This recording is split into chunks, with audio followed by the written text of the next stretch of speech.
My parents evicted me with only a suitcase, believing I had no money. They didn't realize the worn silver card in my pocket concealed a $1.2 billion secret. When the bank manager viewed the balance and secured the doors, I knew my vengeance had just truly begun. Can you imagine being disowned by your own parents, left with nothing but the clothes on your back over a single dinner? Because that's exactly what happened to me. They thought they had erased me, but they didn't know the secret my grandfather had left behind. A secret that was about to turn my entire world, and theirs, upside down.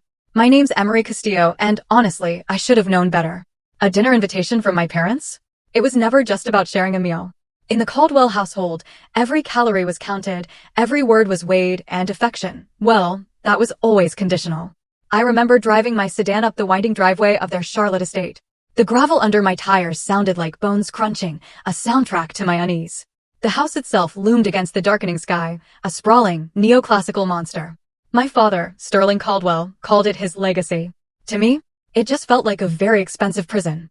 I was 33 years old, a senior risk management compliance officer at a place called Marston Ridge Solutions. I had my own apartment, my own life, and a reputation for spotting cracks in corporate foundations before they turned into sinkholes. But as I parked and walked towards those massive oak double doors, a strange thing happened. I felt like a child again. Small. Insignificant. I checked my watch. 7 o'clock sharp. Punctuality wasn't just a virtue in that house, it was a non-negotiable requirement for survival. The maid, God bless her, gave me a sympathetic nod as she took my coat. The air inside was chilled to a precise 68 degrees, smelling of lemon polish and old money, that distinct scent of inherited wealth. I walked into the dining room, and my heart sank. No food. The long mahogany table, polished to a mirror shine, was bare except for a crystal pitcher of water, 3 glasses, and a thick, leather-bound folder. It was sitting right at my father's place setting. My mother, Diane Caldwell, stood by the window, swirling a glass of Chardonnay. She didn't even turn when I entered. She was wearing a silk dress that probably cost more than my car, her posture rigid, her blonde hair coiffed into a perfect, impenetrable helmet. My father was already seated at the head of the table, his fingers steepled. He looked exactly like a statue of a Roman senator, if Roman senators wore Italian bespoke suits, that is. Sit down, Emery, my father said, his voice smooth, completely devoid of warmth. I pulled out the heavy chair to his right. Where's dinner? I asked, even though that familiar sinking feeling in my gut already knew the answer. We can eat after we handle business, my mother finally said, turning around. Her eyes swept over my simple blazer and slacks, and I saw that familiar flicker of disapproval. The show had begun. We have a situation with the Meridian Group, my father began, his gaze fixed on me. A temporary cash flow issue. I looked at him confused. You called me here for work, Dad? I work in compliance for fintech. I don't handle real estate development. My father slid the leather folder across the table. It made a dry, hissing sound. We need a signature, Emery. We're closing a bridge loan tomorrow morning with a private equity firm. The bank requires an independent risk assessment verification from a certified officer. Since you hold the certification and your family, it just makes the most sense. I hesitated. My internal alarm bells were already ringing, deafeningly loud. Conflict of interest. That was the first phrase that popped into my head. But my father's gaze was heavy, pressing down on me. I opened the folder. It was a standard risk disclosure packet for a $45 million loan. I started to read, my eyes scanning the lines, trained by years of looking for discrepancies. At first, it looked standard. But then I turned to page 12. The collateral valuation for their new waterfront project. I stopped. I reread the line. Dad, this valuation. I said, keeping my voice as steady as I could. It lists the Meridian Harbor property at $80 million based on a projected occupancy of 90%. Sterling took a sip of water, his eyes unblinking. That is correct. But the foundation hasn't even been poured yet. I pushed back, my voice rising slightly. And the anchor tenant pulled out 3 months ago. I read about it in the business journal. Without the anchor tenant, the pre-lease occupancy is barely 20%. This valuation, it's based on a fantasy. It's based on potential, my mother interjected, walking over to stand behind my father's chair, her hand resting on his shoulder. A united front. Don't be pedantic, Emery. I flipped to the cash flow statements. Here, you've listed rental income from the Parkside units as active revenue. Dad, Parkside is being renovated. It's empty. You cannot list projected future income as current liquid assets. That is falsifying collateral. I looked up at him. The silence in the room was thick enough to choke on. My father didn't blink. The lenders understand the nuance, Emery, he said, his voice dropping an octave.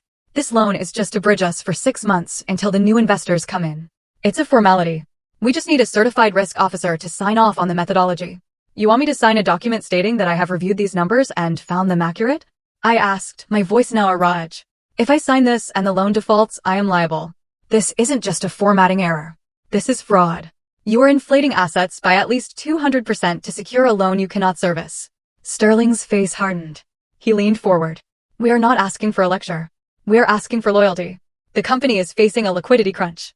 If we do not get this $45 million by Friday, the ripple effect will trigger clauses in our other debts. We could lose the estate. We could lose everything. So, you want me to commit a felony to save the house? I asked, incredulous. My mother slammed her wine glass down on the sideboard. The sound cracked through the room like a gunshot. Stop being so dramatic, she shouted, her composure finally cracking. You always do this. You always have to be the righteous one. Do you have any idea how much we have sacrificed to build this name? To give you the education that got you that little job of yours? You are ungrateful. I closed the folder. The soft thud echoed in the tense room. I pushed it back toward my father. I am not signing it. Sterling looked at the folder, then at me. His eyes were cold. Dead things. Emery, I'm going to ask you one more time. Pick up the pen. I stood up. My legs felt shaky, but I locked my knees. No, I will not shield you on this. I work too hard for my license. I am not going to jail, so you can pretend to be solvent for another 6 months. My father stood up too. He was a tall man, imposing, used to terrified subordinates scrambling to obey him. But I wasn't a subordinate. I was his daughter. Or I thought I was. If you walk out that door without signing, Sterling said, his voice terrifyingly quiet, do not bother coming back. You are part of this family, or you are nothing. I looked at my mother. She was glaring at me with pure venom. Think about your reputation, Emery, she hissed. Who do you think you are? You are a Caldwell because we allow you to be. Without us, you are just a mid-level clerk in a cheap suit. The insult stung, but the clarity hurt more. They didn't see me. They never had. I was just an insurance policy they had raised from birth. A rubber stamp they had been waiting 33 years to use. Then I am nothing, I said. I turned and walked toward the archway. I expected them to yell, to scream, to chase after me. Instead, I heard my father speak one word, no. I didn't understand what he meant until I reached the front door. It was locked. I fumbled with the latch, finally opening it and stepping onto the porch. There was a suitcase sitting on the top step. I froze. It was my old travel suitcase, the one I'd left in the guest room closet during my last visit. It was packed, bulging slightly. They knew, I whispered to myself. They knew I might say no. I turned back to the door, but it slammed shut in my face. The heavy thud vibrated through the wood. I heard the distinct click of the deadbolt sliding home. Mom, Dad. I pounded on the wood. This is ridiculous. Open the door. Silence answered me. I reached into my pocket for my phone. I needed to call Mara. I needed to get out of here. I pulled out my mobile and tapped the screen. No service. I frowned. I'd had full bars 5 minutes ago. I tried to make a call anyway. A robotic voice answered immediately. This device has been deactivated by the primary account holder. My stomach dropped. I was still on the family plan. It was something we'd never changed. A vestige of control they had kept over me. They had cut it. In the 3 minutes it took me to walk from the dining room to the porch. They had cut my phone. I grabbed the handle of the suitcase. It was heavy. I dragged it down the steps to my car. I reached for my keys. Panic started to rise in my throat like bile. I needed to get to an ATM. I needed cash. I got into my car and sped down the driveway, my hands shaking on the steering wheel. I drove 2 miles to the nearest gas station, a bright fluorescent oasis in the dark North Carolina night. I ran to the ATM in the corner. I pulled out my debit card. It was a joint account I'd opened in college, linked to the family trust for emergency transfers. I inserted it and typed my PIN. Access denied. Card retained. The machine whirred and swallowed my plastic. I stared at the screen. No, no, no, no. I pulled out my credit card, my platinum card. I tried to buy a bottle of water at the counter, just to test it. The clerk, a teenager with headphones around his neck, ran the card. He frowned. It says declined, miss. Pickup card. I felt the blood drain from my face. They hadn't just kicked me out. They were erasing me. Every financial tether I had was somehow linked to their influence, their co-signatures, or their banking connections. Sterling Caldwell sat on the board of the bank I used. He had made a call. One call. I walked back out to my car. I had a quarter tank of gas. I had a suitcase full of clothes I hadn't packed. I had a dead phone. And I had the clothes on my back. I drove back to the main road, pulling over onto the shoulder because I couldn't see through the tears blurring my vision. I felt hollowed out. It wasn't just the money. It was the efficiency of it. The cruelty. They had a plan B for their own daughter. They had a contingency plan for drowning me. My phone, that useless brick, suddenly lit up. It wasn't a call. It was a local notification from the calendar app, synced via the car's Bluetooth, which was still grabbing a faint Wi-Fi signal from a nearby coffee shop. A voicemail had come through on my Workline app, which bypassed the carrier service. I pressed the button on my dashboard. My mother's voice filled the car. It must have been recorded seconds after I walked out the door. "Emery, you have made a grave mistake. You think you can walk away. You think you have a career. No one hires a daughter who betrays her parents. No one hires a liability. By tomorrow morning, everyone in Charlotte will know exactly how unstable you are." The message ended. I sat there in the silence of the roadside. The darkness felt absolute. I was 33, and I had been deleted. Then a second notification chimed. A priority alert for my work email. I leaned forward, squinting at the dashboard screen. Sender, HR Director, Marston Ridge Solutions. Subject, urgent. Mandatory meeting. Time, 8 a.m. Body, Ms. Castillo, your presence is required for an emergency disciplinary hearing regarding a conflict of interest complaint filed this evening. Please bring your company identification and laptop. I stared at the glowing letters. They moved fast. My father hadn't just kicked me out. He had launched a preemptive strike to discredit me before I could report the fraudulent loan. If I was fired for an ethics violation, no one would believe my testimony about the falsified valuations. I would be the disgruntled, fired daughter, and he would be the victim. I gripped the steering wheel until my knuckles turned white. The sadness was evaporating, replaced by a cold, hard knot of realization. I looked at the passenger seat where my purse lay open. Inside, tucked in a hidden zipper pocket of my wallet, was a thin, tarnished piece of silver. It wasn't a credit card. It wasn't a debit card. It was a piece of metal my grandfather, Walter, had given me 3 days before he died. He had pressed it into my hand when my parents were out of the room. His grip, surprisingly strong for a dying man. "When the wolves come," he had rasped. "And they will come, Emery." I had kept it as a sentimental trinket. I had never tried to use it. I didn't even know if it was active. But right now, with my life dismantling around me like a house of cards in a hurricane, it was the only thing I had left that didn't belong to Sterling and Diane Caldwell. I put the car in drive. I had nowhere to go but forward. I had to survive the night. And then I had to face the wolves. The morning sun hitting the glass facade of Marston Ridge Solutions usually made me feel accomplished, a tangible reminder that I had built something of my own in the skyline of Charlotte. Today, however, the light felt like an interrogation lamp. I walked into the lobby at 7:45 a.m., 15 minutes before that mandatory meeting. My stomach was a knot of cold acid. I approached the security turnstiles, the same ones I'd breezed through for 5 years, and tapped my ID badge against the sensor. It did not beep. It did not flash green. It emitted a low, dissonant buzz that echoed in the quiet lobby. The red light blinked rapidly. Access denied. I tried again. Same result. "Excuse me, Ms. Castillo." I turned to see Ralph, the head of lobby security. He looked pained. He was a man I exchanged pleasantries with every single day, a man whose granddaughter's Girl Scout cookies I bought by the crate. Now, he wouldn't meet my eyes. "I'm sorry," Ralph said, his voice dropping to a whisper. "I've been instructed to escort you directly to Human Resources. You're not allowed on the operational floors." It was humiliating, but I kept my chin up. This was the first move.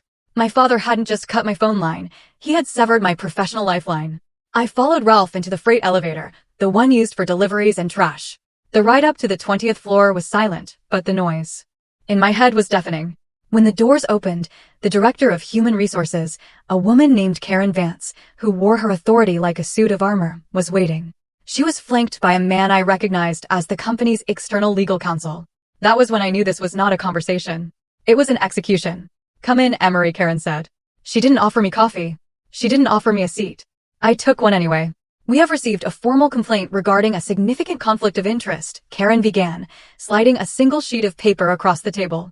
"It alleges that you have been using your position as a senior risk compliance officer to improperly influence the credit rating and risk modeling of a private entity, specifically the Caldwell Meridian Group, for personal familial gain."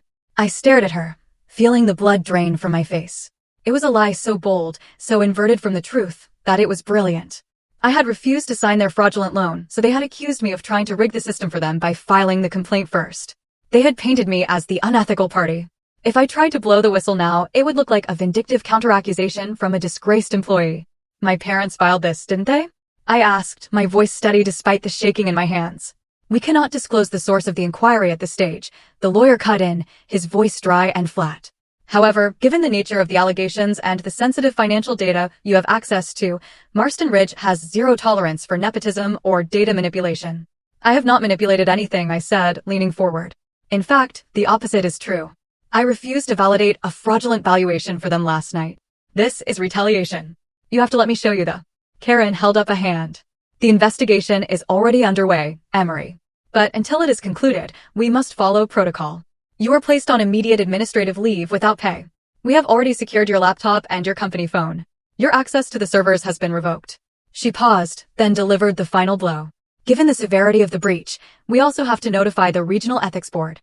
Your compliance certification is suspended pending the audit. I sat back, the air leaving my lungs. They hadn't just fired me. They had nuked my career. Without that certification, I couldn't work in fintech, banking, or risk management anywhere in the country. My father knew exactly where to hit. He knew that without my job, I was defenseless. I stood up. I didn't want them to see me cry. I will clear my name, I said. And when I do, I expect an apology. Karen didn't look up from her file. Please leave your badge on the table. Ralph will escort you out. 10 minutes later, I was standing on the sidewalk. I had no box of personal belongings. They hadn't let me back to my desk to get my photos or my plants. I had my purse, my coat, and a crushing sense of vertigo. The city moved around me, busy and indifferent, while I stood frozen. I walked 3 miles to Mara Benton's apartment. Mara was my best friend from law school, a public defender who fought tooth and nail for people who had nothing. She was the only person in my life who knew the Caldwells were vultures, not saints. When she opened the door, she took one look at my face and pulled me into a hug that threatened to crack my ribs. She didn't ask questions. She just pulled me inside, sat me on her thrift store velvet sofa, and handed me a mug of black coffee. I told her everything. The dinner, the loan, the lockout, the HR ambush. They're thorough, Mara said, pacing her small living room, her floorboards creaking under her boots. Sterling and Diane don't leave loose ends. They're trying to starve you out, Em. If you have no income and no credibility, you can't hire a lawyer to fight them, and you certainly can't stop the loan. I checked my banking app on Mara's Wi-Fi. My personal savings account, the one I'd built slowly over 5 years, had $6,000 in it. My checking account was overdrawn because of an autopay for my rent that had hit this morning. $6,000. In a city like Charlotte, with no job prospects, that was maybe 2 months of survival if I ate ramen. But with legal fees? It was nothing. It was less than nothing. I have enough cash for a week. Maybe 2, I said, staring at the floor. You're staying here, Mara said firmly. The couch is lumpy, but the rent is free. We'll figure this out. A sharp knock on the door interrupted us. Mara frowned and looked through the peephole. It's a courier. She opened the door, and a young man in a bike helmet shoved a thick envelope into her hands. Sign here, he grunted. Mara signed and ripped the envelope open. She scanned the document, her eyebrows knitting together. What is it? I asked. A cease and desist, Mara said, tossing the papers onto the coffee table. From your father's legal team.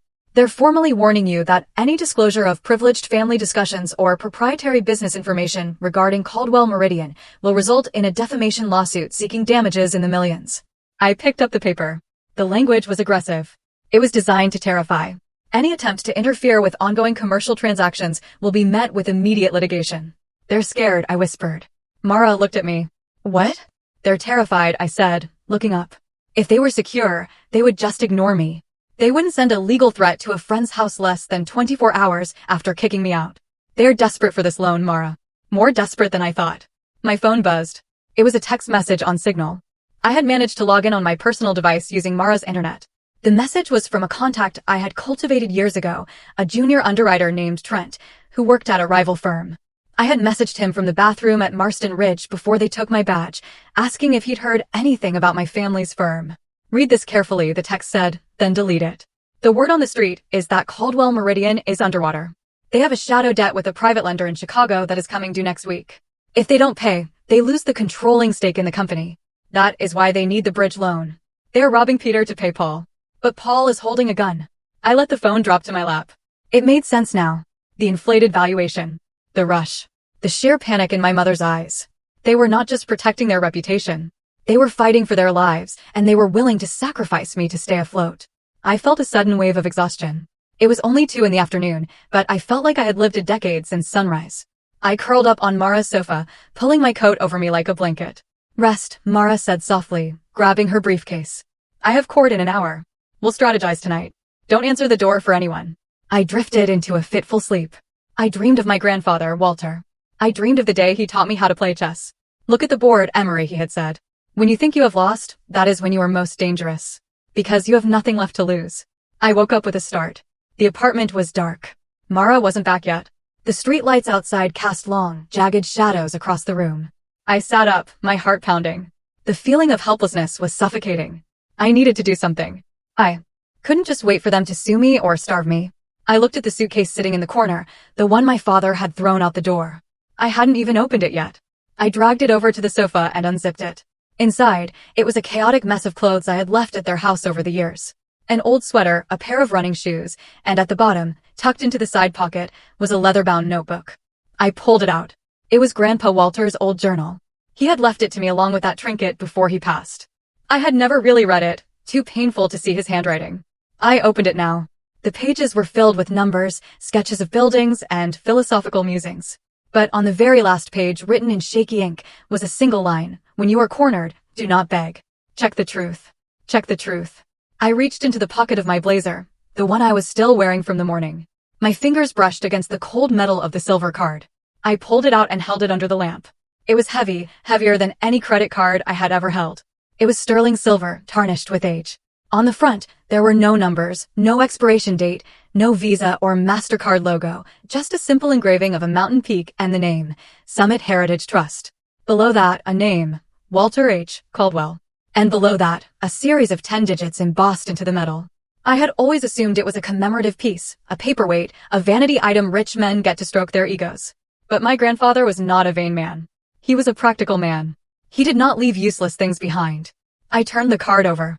On the back, there was a magnetic strip, thicker than usual, and a signature panel that was blank. I thought about the shadow debt. I thought about the fraud. I thought about my parents' desperate need to silence me. They were playing a game of smoke and mirrors. Grandpa Walter had seen this coming. He had told me the wolves would come. I grabbed my phone and searched for Summit Heritage Trust. It was not a commercial bank. There were no branches on street corners. The search result yielded a single static landing page: private wealth management by invitation only. Established 1920. There was an address listed. It was a nondescript building in the financial district, tucked away between two skyscrapers. I looked at the card again. The tarnish seemed to glow in the dim light. This was not a keepsake. This was a key. My parents had stripped me of my job, my money, and my name. They thought they had broken my standing in the world. But they had forgotten who built the foundation they were standing on. I stood up, clutching the silver card so tightly it dug into my palm. I was done crying. I was done reacting. Tomorrow morning, I would walk into Summit Heritage Trust. I didn't know what was in the account. Maybe it was empty. Maybe it was just a safety deposit box with his old watch.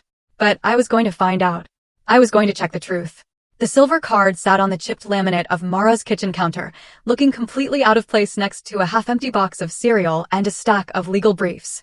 I stared at it while the coffee machine hissed and sputtered, trying to summon a memory that had been buried under years of corporate climbing and family trauma. For the last decade, I had treated this object like a trinket, a sentimental paperweight. I had kept it in the bottom of a jewelry box I rarely opened, assuming it was just a piece of nostalgia, a debt account, a club membership that had expired. Or perhaps just a physical token of affection from the only man in the Caldwell line who hadn't looked at me and seen an asset to be leveraged. Walter Caldwell, my grandfather. While my father, Sterling, saw the world as a chessboard where every move had to yield a return on investment, Walter saw the world as a series of stories. He was a man who wore cardigans with frayed cuffs despite owning half the commercial real estate in 3 counties. He smelled of peppermint and old library books, a scent that used to be my only refuge when the air in my parents' house became too thin to breathe. I closed my eyes, leaning against the counter, and let the memory wash over me. It was 16 years ago. I was 17, sitting in his study, crying because my mother had just canceled my summer art program to force me into a preparatory internship for finance. Walter had walked in, not with platitudes, but with a ledger. He sat down across from me and opened the heavy book. "Stop crying, Emery," he had said, his voice gravelly but kind. "Tears rust the machinery. Look here." He pointed to a column of figures. "Do you know what this is?" "Numbers," I had sniffled. "No," he corrected. "These are lies. This is a company pretending to be strong when it is weak. And this," he pointed to another column, "is the truth. It is ugly. It is small, but it is real." He looked me in the eye, his blue gaze piercing through my teenage self-pity. "Your father fears numbers because he thinks they control him. Your mother worships them because she thinks they define her. But you, Emery, you need to understand them. Do not fear the numbers. Fear the lies people wrap around them." That was the day he gave me the card. He had pulled it from a hidden compartment in his desk, a false bottom in the drawer that I hadn't even known existed. He slid it across the oak surface, face down. Memorize this code, he had whispered, leaning in as if the walls had ears. 728419. I repeated it. 728419. Again, he commanded. We did it until the sequence was burned into my hippocampus, deeper than my own social security number. What is it for? I had asked, turning the heavy silver rectangle over in my hands. It felt cold, dense, substantial. It is an escape hatch, Walter had said, his face suddenly serious, almost grim. Families like ours, we eat our young, Emery. We do it politely, with silver forks and linen napkins, but we consume them nonetheless. If the day ever comes when you are on the menu, if you are betrayed, if you are cornered, if they try to erase you, you take this to Summit Heritage Trust. I had laughed then, a nervous teenage laugh. You sound like a spy movie, Grandpa. I sound like a man who knows his son, he had replied sadly. 2 months later, he died of a sudden stroke. My parents mourned him with a lavish funeral that was more of a networking event than a farewell. They cried on cue for the cameras, and in the chaos of grief and college applications, I put the card away. I told myself Walter was just being dramatic in his old age. I told myself my parents were strict, yes, but they weren't monsters. I opened my eyes in Mara's kitchen. I was 33 now, and I finally understood. He wasn't dramatic. He was prophetic. Mara walked into the kitchen dressed in her court suit, her hair pulled back in a severe bun. She saw me staring at the card. You're actually going to go, aren't you? She asked, pouring herself a cup of coffee. I have to, I said, my voice raspy. I have $6,000 to my name, Mara. My career is torpedoed. My reputation is being shredded. This is the only thread I have left to pull. Mara picked up the card, weighing it in her hand. She frowned. Emery, listen to me. As your lawyer, not just your friend. If this connects to an undisclosed inheritance and you access it, Sterling and Diane will go nuclear. They will argue that Walter was senile when he gave it to you. They will argue undue influence. They will tie you up in probate court until you're 80 years old. They're already going nuclear, I countered, taking the card back and slipping it into my pocket. It felt warm now, absorbing my body heat. They accused me of fraud yesterday. They kicked me out. They don't need a reason to destroy me anymore. They are doing it for sport. If there's $500 in this account, I will take it. If there's nothing but a letter telling me he loved me, I will take that too. I just need to know I'm not crazy. Mara sighed, grabbing her briefcase. Just promise me you won't sign anything without showing it to me first. Banks like this, they play by different rules. I promise. I dropped Mara at the courthouse and drove my car toward the financial district. The gas light flickered on the dashboard, a glowing orange reminder of my precarious reality. I ignored it. Summit Heritage Trust was not located in one of the gleaming glass towers that dominated the Charlotte skyline. It was situated in a narrow, 4-story building wedged between 2 skyscrapers, looking like a stubborn relic of a bygone era. The facade was gray stone, heavy and imposing, with iron bars over the ground floor windows that looked more like decorative art than security measures. There was no ATM outside, no hours of operation posted on the door, just a brass plaque polished to a mirror shine reading, Summit Heritage Trust. EST 1920. I parked 3 blocks away in a metered spot using the loose change I found in my cup holder. I checked my reflection in the rearview mirror. My blazer was wrinkled from being slept in on the sofa. My eyes were rimmed with red. I didn't look like a Caldwell. I looked like a woman who had just lost a fistfight with life. I walked the 3 blocks, the wind whipping through the concrete canyons of the city. As I approached the heavy double doors of the bank, a security guard in a dark suit stepped forward. He didn't have a weapon visible, but he moved with the precise, coiled energy of ex-military. Do you have an appointment, ma'am? He asked, his eyes scanning me from my scuffed heels to my messy hair. No, I said, keeping my chin high. I am a client. He hesitated. My appearance screamed vagrant, but my voice screamed entitled. The contradiction seemed to confuse him enough to step aside. He pulled the door open. The silence hit me first. The interior of the bank was hushed, like a cathedral or a mausoleum. The floors were marble, black and white checkered, echoing the click of my heels. The walls were paneled in dark walnut that absorbed the light.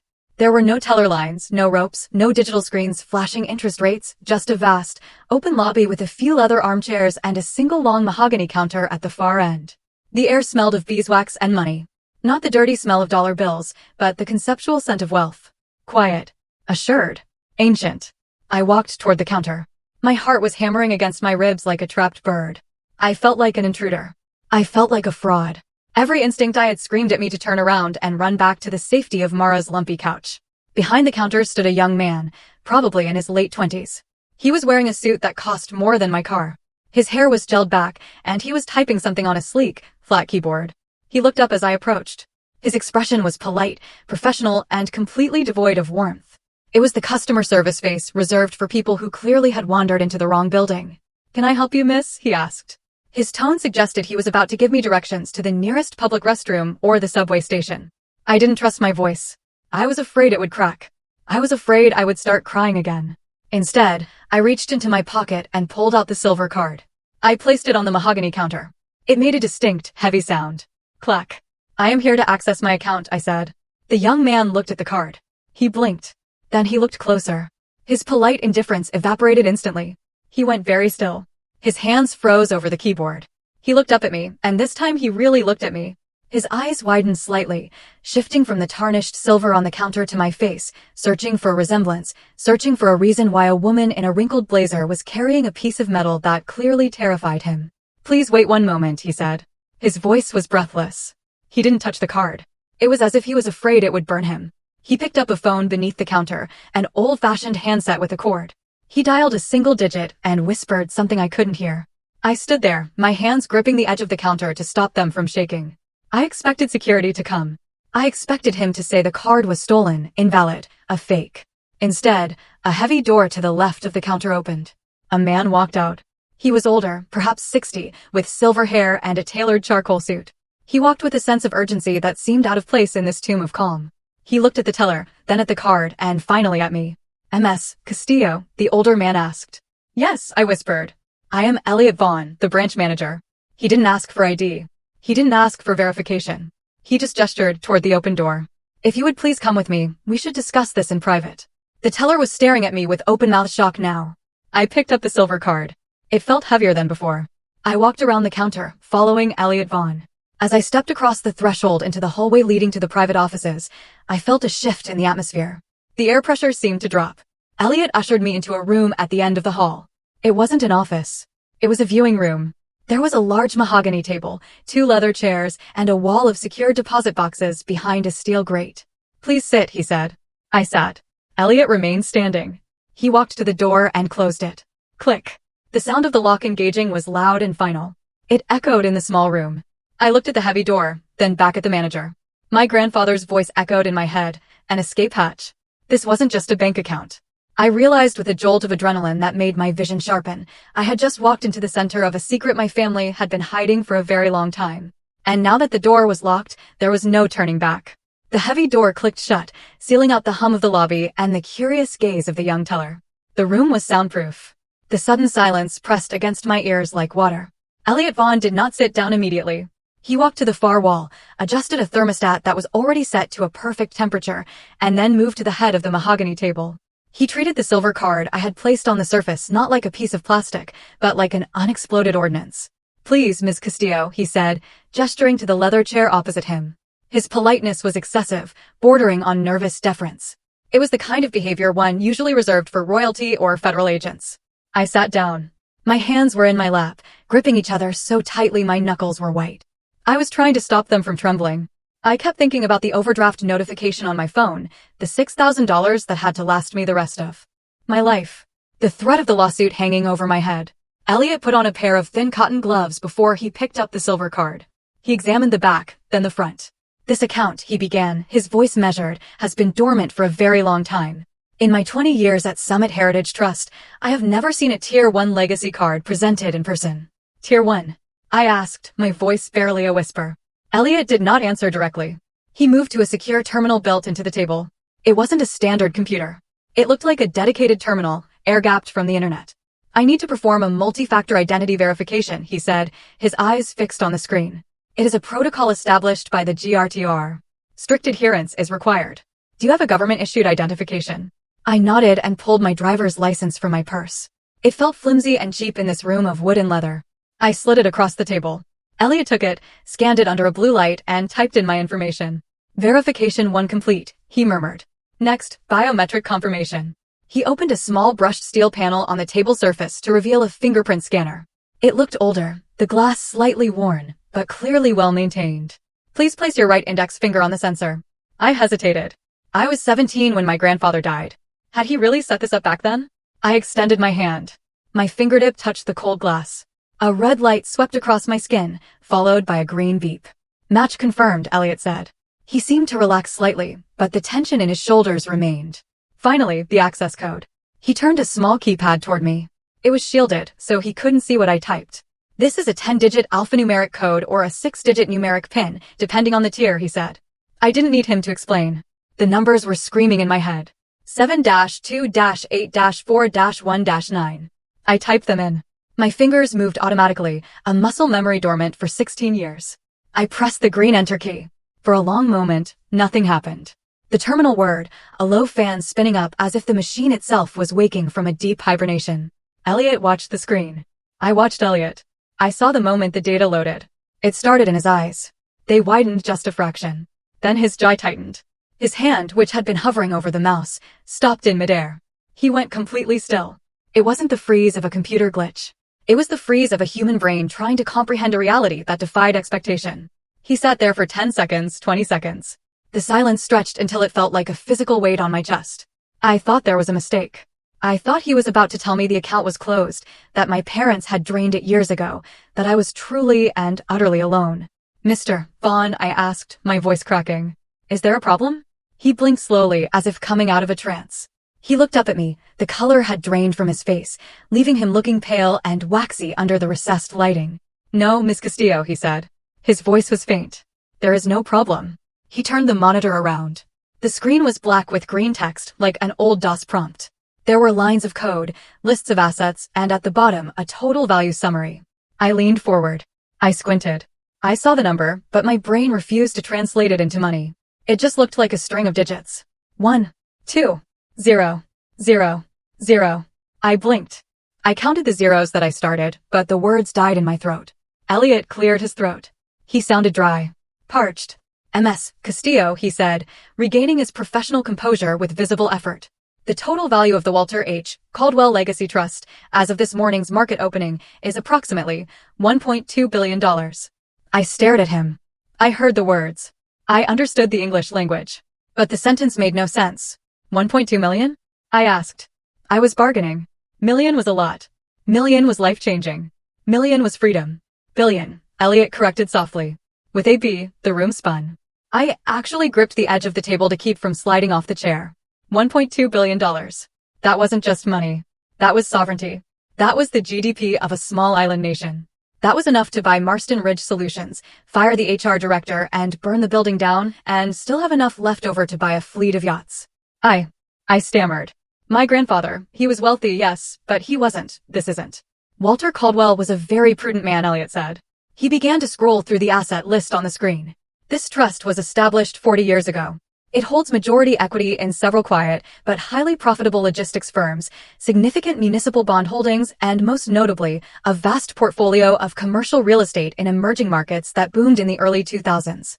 All dividends were reinvested automatically. It has been compounding untouched for decades. He looked at me with a new expression. It wasn't just respect anymore. It was fear. You are the sole beneficiary, Miss Castillo. The trust is irrevocable. It is blind, meaning no one else in your family knows it exists. Or rather, they know a trust exists, but they have no access rights, no visibility, and likely no idea of the scale. I felt a wave of nausea. My parents, Sterling and Diane, they were fighting for a $45 million loan. They were lying, cheating, and destroying their own daughter for $45 million. And all this time, I had $1.2 billion in my pocket. Why? I whispered. Why did he hide it? Why give it to me? Elliot tapped a key on the terminal. A drawer in the table popped open with a hydraulic hiss.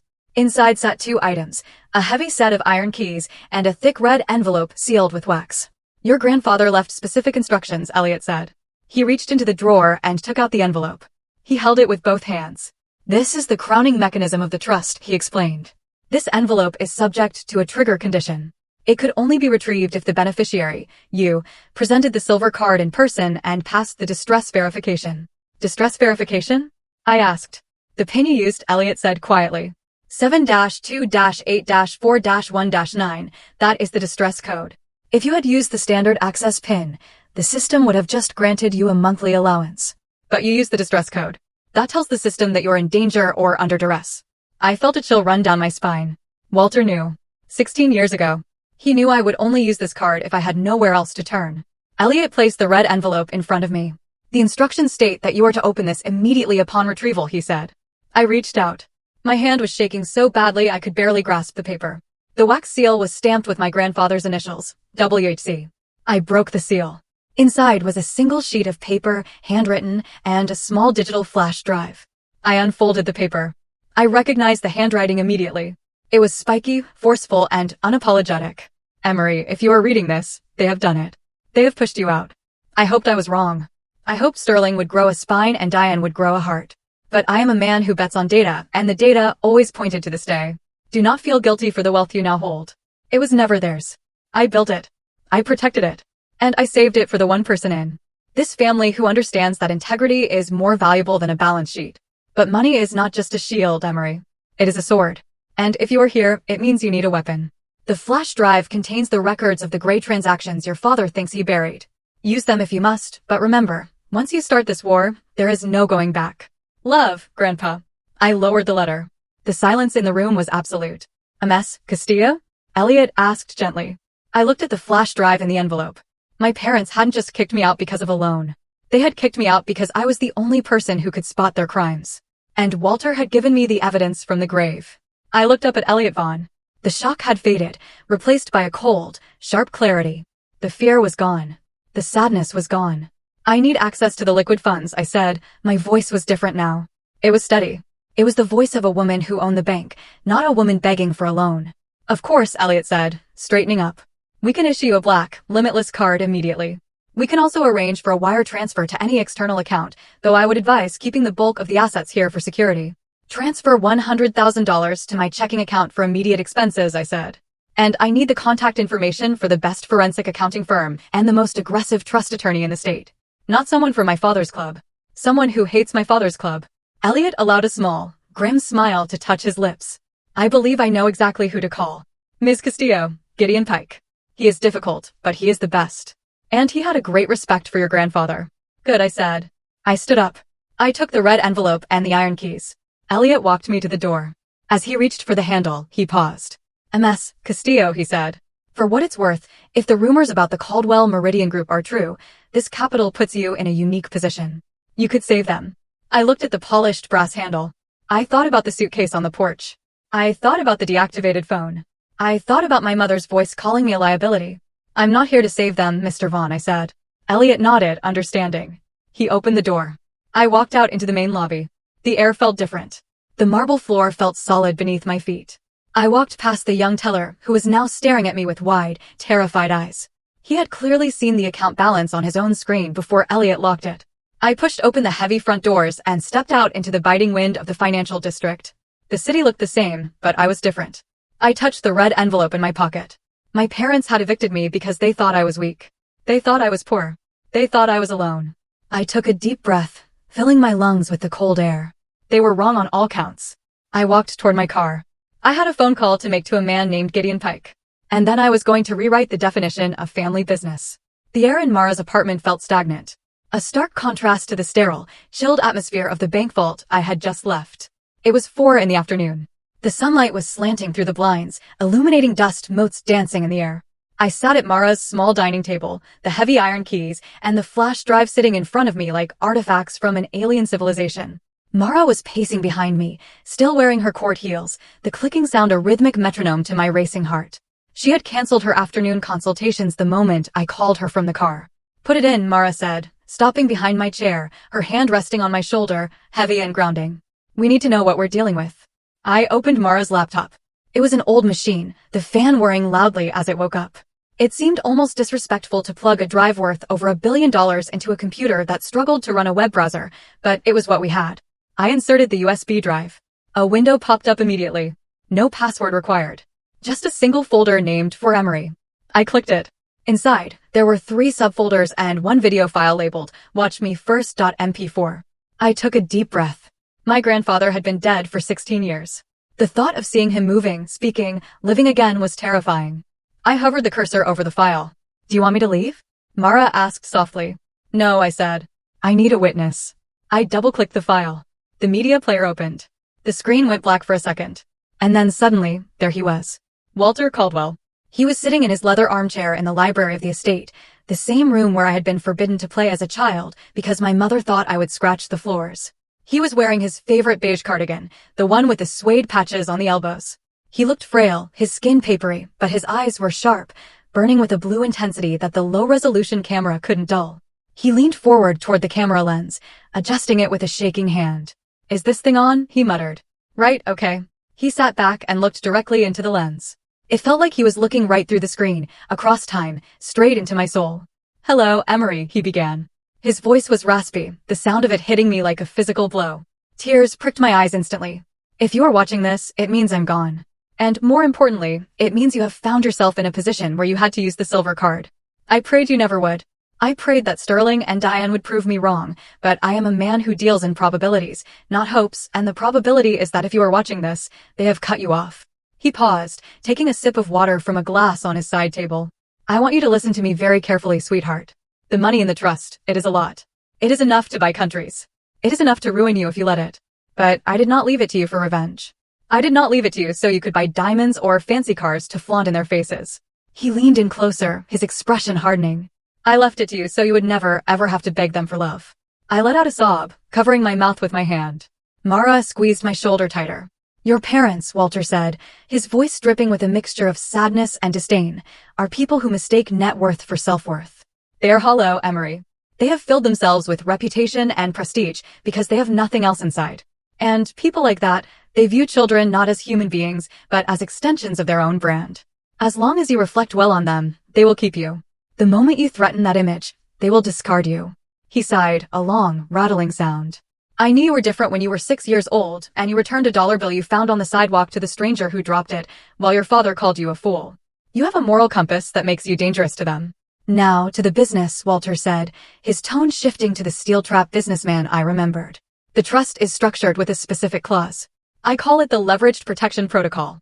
It is designed to be a shield, but if struck, it becomes a spear." I leaned closer to the screen. "If you have accessed this account using the distress code, which you must have, or this video would not play, it automatically triggers a legal review. I have retained a man named Gideon Pike. He was a junior associate when I knew him, but he has the instincts of a wolf. The trust pays his retainer in perpetuity. If your parents or anyone associated with the Caldwell estate try to coerce you, threaten you, or legally challenge your right to this money, the bank is instructed to release the full hostility of the trust's legal arm. You do not have to fight them, Emery. The trust fights them for you. Check the other folders," he said, pointing a finger at the camera. "Folder 1 contains the proof of what they did to me. Folder 2 contains the proof of what they are doing to the market. I kept quiet because I was dying and I wanted peace, but you have a life to live. Do not let them bury you with their lies. Be brave, my girl, and remember, the truth is the only currency that doesn't devalue." The screen went black. The silence in Mara's apartment was absolute. I could hear the refrigerator humming in the kitchen. I could hear the traffic outside on the street. But mostly, I could hear the ringing truth of his words, so you would never have to beg them for love. That was exactly what I had spent 33 years doing. Begging for approval. Begging for a seat at the table. And in the end, the price of admission was my integrity. Mara let out a long, low whistle. "Gideon Pike, Emery? Do you know who Gideon Pike is?" I shook my head, wiping my eyes. "He is the managing partner of Pike, Sterling, and O'Connell in New York," Mara said, her voice awestruck. "He is not just a lawyer. He is a legal assassin. He handled the breakdown of the Atlantic merger last year. If your grandfather has him on a permanent retainer, my God, your parents are bringing a knife to a nuclear war." I turned back to the computer. "We need to see the documents," I said. I opened the folder labeled Safebox 1. It contained scanned PDFs of legal documents dating back 17 years. I opened the first one. It was a loan application for the Caldwell Meridian Group, dated 3 months after Walter had suffered his first debilitating stroke, the one that had left him unable to speak or write for weeks before he died. I scrolled to the signature page. There, at the bottom, was Walter H. Caldwell's signature. It was steady, firm. But I remembered that month. I was home from boarding school. Grandpa couldn't even hold a spoon. "They forged it," I whispered. I opened the next document. It was a personal guarantee for a line of credit worth $12 million, using Walter's personal estate as collateral, again, signed during a period when he was in a coma. "They used him," I said, anger replacing the sadness. "They didn't just inherit his money. They used his identity to leverage loans they couldn't qualify for on their own. They started digging this hole 20 years ago. This is fraud," Mara said, reading over my shoulder. "Straight up. Statute of limitations might be tricky on the fraud itself, but the fact that these loans are likely still being refinanced based on the original collateral, that is ongoing deception. I opened Safe Box 2. This folder was different. It was full of internal emails, invoices, and bank transfer records. Most of them were recent, forwarded to a secure server by an anonymous email address, likely a fail-safe grandpa had set up. Or perhaps he had a mole inside the company long after he died. I clicked on a spreadsheet titled Meridian Flow Analysis. I recognized the project names: Project Azure, the Highland Development, Meridian Harbor. I looked at the columns. There were incoming funds from legitimate lenders and then immediate outgoing transfers to a company called Lumina Holdings, based in the Cayman Islands. Lumina Holdings, I read aloud. I saw that name in the risk report last night. Dad listed it as a consulting partner for the harbor project. He claimed they were paid $4 million for architectural advisement. I opened the invoice folder. There were invoices from Lumina Holdings, but they weren't for architecture. They were vague retainer services, logistical support. Then I found the smoking gun, a scanned letter from a bank in the Caymans addressed to Sterling Caldwell, confirming him as the sole beneficial owner of Lumina Holdings. I sat back, feeling sick. They're skimming, I said.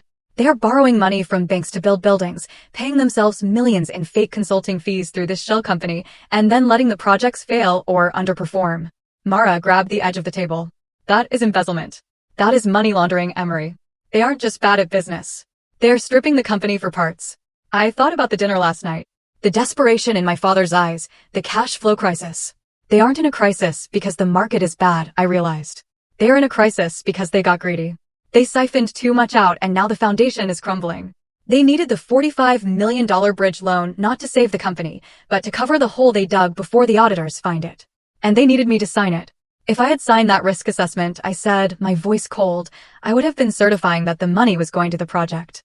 When the company inevitably collapsed, the investigators would have looked at my signature. I would have been the fall guy. Mara nodded slowly.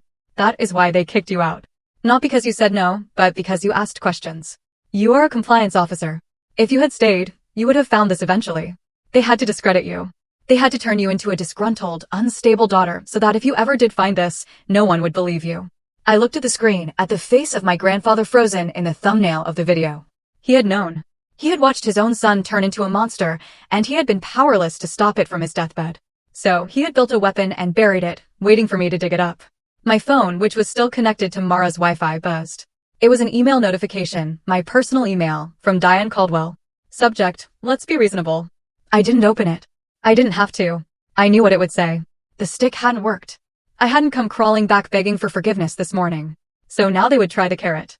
They would offer me a small allowance, maybe a condo, if I just kept my mouth shut and signed a non-disclosure agreement. Emery, Mara said, her voice serious. You have $1.2 billion. You could disappear. You could move to Paris. You could buy an island and never think about these people again. You don't have to fight this. I looked at the silver card lying on the table. I thought about the humiliation in the lobby of Marston Ridge. I thought about the look on the security guard's face when he wouldn't let me in. I thought about my mother telling me I was a bad investment. If I run, I said, they win. They keep doing this. They keep hurting people. They keep using Grandpa's name to steal. I closed the laptop. The click was loud in the quiet apartment. I am not going to Paris, Mara. I picked up the flash drive and squeezed it in my fist. I am going to hire Gideon Pike. I am going to build a fortress of compliance so perfect that when I eventually testify against them, not a single word I say can be questioned. But you're broke, Mara reminded me, technically, until the funds clear. I smiled. It was a grim, sharp smile. I didn't feel broke. I have $1.2 billion and the truth, I said. I am going to follow the law, Mara. I am going to follow it so aggressively that it strangles them. I stood up and grabbed my coat. Where are you going? Mara asked. I need to buy a suit, I said. A real suit. And then I am going to introduce myself to Mr. Pike. My parents wanted a war. They just declared it on the wrong generation. The office of Gideon Pike was located on the 44th floor of a steel spire in Manhattan. But I was meeting him in a satellite office in Charlotte that felt more like a bunker than a law firm. The walls were lined with books that looked read, not decorative, and the view of the city was obscured by heavy soundproofing drapes. Gideon himself was a man who looked like he had been carved out of granite and dressed in Italian wool. He was 70 years old, with eyes that had seen every variation of human greed imaginable. He sat across from me, reading the letter of engagement I had signed an hour ago. Beside him sat a forensic accountant named Sarah, a woman who spoke very little, but missed nothing. Your grandfather was a good man, Gideon said, placing the pen on the table. He was also a paranoid man. It seems his paranoia was justified. He's not paranoid if they're actually out to get you, I said. I was dressed in a new suit, navy blue, tailored, authoritative. I felt different. The fear that had paralyzed me on the porch 2 nights ago was gone, replaced by a cold, calculating resolve. We have reviewed the initial files from the flash drive, Gideon continued. It is extensive. We are bringing in an independent forensic team to trace every instance where your name or Walter's name was used to secure capital in the last 10 years. But I need to know your objective, Emery. Do you want to destroy them? Or do you want to survive them? I want to be clean, I said firmly. I want to sever every financial and legal tie to the Caldwell Meridian Group. I want my name removed from any document I did not sign. And if they go down, which they will, I want to be standing so far away that I don't even smell the smoke. Gideon nodded. A containment strategy. Smart. We will proceed with a silent defense. I have already contacted a crisis management firm on your behalf. They're not there to get you on magazine covers. They're there to monitor the wire. If your parents leak a story, we kill it before it prints. If they slander you, we sue for defamation before the tweet is even liked. He leaned forward. But you have to play your part. No lavish spending. No sudden lifestyle changes that scream lottery winner. You are a compliance officer who was wrongfully terminated. Act like one. I took his advice to heart. I didn't buy a mansion. I moved out of Mara's apartment and rented a secure 2-bedroom unit in a building with a 24-hour doorman and keyed elevator access. It was nice, but it wasn't ostentatious. It was the kind of place a successful professional could afford. Not a billionaire heiress. The first thing I did with the initial transfer of funds was settle my debts. I paid off my car. I paid off the credit card my parents had frozen, sending the check directly to the bank's headquarters to bypass any local interference. Then I handled Mara. I knew she would never accept a handout. Charity would break our friendship. So I hired her. I sat her down in her cramped kitchen the night before I moved out. I am retaining you as my personal legal counsel for day-to-day affairs, I told her, sliding a contract across the table. Gideon is handling the trust and the war with my parents, but I need someone I trust to handle my new business filings, my lease, and my personal liability. Mara looked at the contract. Her eyes widened at the retainer fee. It wasn't millions, but it was enough to pay off her student loans in 6 months. Emery, this is too much, she said. It is the market rate for a lawyer who has to deal with a client under federal scrutiny, I said, smiling. Plus, you are the only one who knows the whole story. That makes you indispensable. Take the job, Mara. She signed. And for the first time in years, I saw the weight lift off her shoulders. My next step was to reclaim my professional narrative. Marston Ridge Solutions had suspended me, hoping I would fade away. I didn't. I spent 3 days drafting a 50-page rebuttal to the internal investigation. I didn't use the trust's money to bribe anyone. I used my skills. I constructed a timeline of the dinner, the coerced loan signature, and the subsequent retaliation. I attached the time-stamped voicemail from my mother and the email from HR, proving the disciplinary meeting was scheduled before the alleged investigation even began. I submitted it to the ethics board and copied the CEO. 2 days later, I received a notification. The investigation was inconclusive and my license was not revoked. They didn't hire me back. I didn't want to go back. But my record was clear. I was employable again. But I wasn't looking for a job. I was building one. I registered a new limited liability company, Cedaline Compliance Studio. I rented a small shared office space in a co-working building downtown. I bought a standard laptop and a printer. I wanted to prove to myself, mostly, that I was Emery Castillo, the expert. Not just Emery Castillo, the trust fund baby. My first client wasn't a pity hire. It was a mid-sized logistics firm that had heard about my exit from Marston Ridge and respected that I had refused to sign a bad loan. We need someone who knows how to say no, the CEO told me during our meeting. I signed them for a standard consulting fee. When the first check for $4,000 cleared, I felt more pride than I did looking at the billion-dollar balance in the trust. That $4,000 was mine. I had earned it. But while I was building my fortress, Gideon was digging under my parents' castle. 2 weeks after I accessed the trust, I went to Gideon's office for a status update. The mood in the room was grim. The forensic team had finished mapping the Caldwell Meridian debt structure. Gideon projected a complex diagram onto the wall. It looked like a spider web spun by a spider on amphetamines. It is worse than we thought, Gideon said. He pointed to a cluster of red lines. Your parents are not just in debt, Emery. They are cross-collateralized to the point of absurdity. They have used the equity from the Meridian Harbor project, which doesn't exist yet, to secure the interest payments on the Parkside renovation, and they used the Parkside deed to secure the bridge loan they were trying to get you to sign off on. He tapped the screen. It is a house of cards. If one lender calls in a loan, the entire structure collapses. They are technically insolvent. They have been solvent only on paper for 3 years. And here is the kicker, Sarah the accountant added. She slid a document toward me. We found a loan from 5 years ago, a secondary mortgage on the family estate. I looked at the document. The guarantor listed was Walter H. Caldwell. But he was dead, I said. He had been dead for 11 years when this was signed. Exactly, Gideon said. They didn't just forge his signature on business loans. They committed identity theft to refinance their own home. They have been paying the mortgage using funds siphoned from the business accounts, listing them as consulting fees to that shell company, Lumina Holdings. I felt a cold fury rising in my chest. They were living in a mansion they couldn't afford, paid for by stealing from a company that was failing, all while using a dead man's name as a shield. And they had the audacity to call me a failure. What happens now? I asked. Now we wait, Gideon said. We have flagged the signature as fraudulent with the bank's fraud department. We didn't make a public scene. We just filed a standard dispute. The bank will launch an internal audit. When they realize the guarantor is a deceased man, they will freeze the credit line. And then the bridge loan falls through, Gideon said, and the dominoes start to fall. I went back to my small office at SUITCASE. I worked until 8 at night, reviewing compliance protocols for my logistics client. I was exhausted, but it was a good exhaustion. I felt clean. My phone rang. I looked at the screen. It was my mother. I hadn't spoken to her since the voicemail. I had blocked her number, but Gideon had advised me to unblock it and record everything. Let them dig their own grave, he had said. I pressed the record button on my external dictaphone, which I now carried everywhere, and answered, "Hello, Mother." I expected screaming. I expected threats. I expected her to demand why the bank was asking questions about Grandpa's signature. Instead, her voice came through the speaker, soft, trembling, and sweet.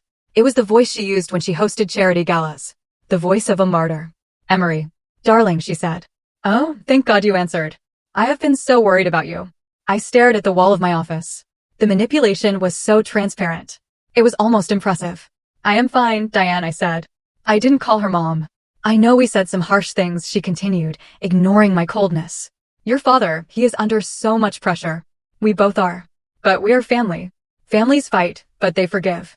She paused, waiting for me to fill the silence. I didn't. "We want you to come home for dinner tomorrow," she said. "Just a quiet dinner. No business, no papers. Just us. We miss our daughter. Please, Emery, let us make it right." The hairs on the back of my neck stood up. They didn't miss me. The audit notice from the bank must have hit Sterling's desk today. They knew the credit line was freezing. They knew the walls were closing in. They didn't want their daughter back. They wanted the witness back. They wanted to get me in that house, behind those heavy doors, and find out what I knew. Or perhaps force me to sign something to undo the damage. It was a trap, a desperate, clumsy trap. I looked at the recording device spinning silently on my desk.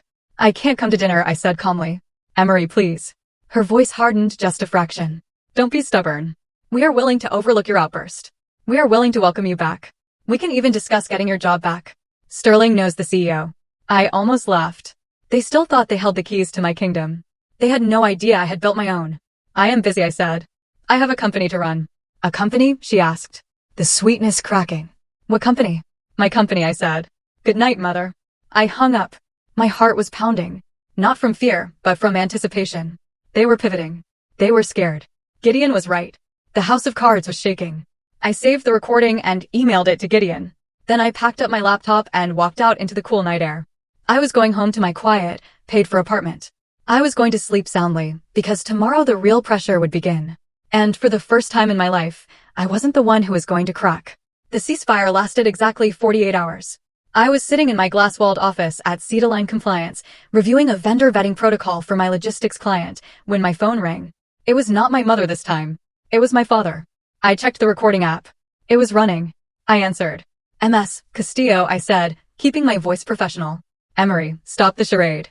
Sterling's voice came through. It sounded ragged. The smooth, senator-like baritone was gone, replaced by the tight, clipped tone of a man watching the water rise above his neck.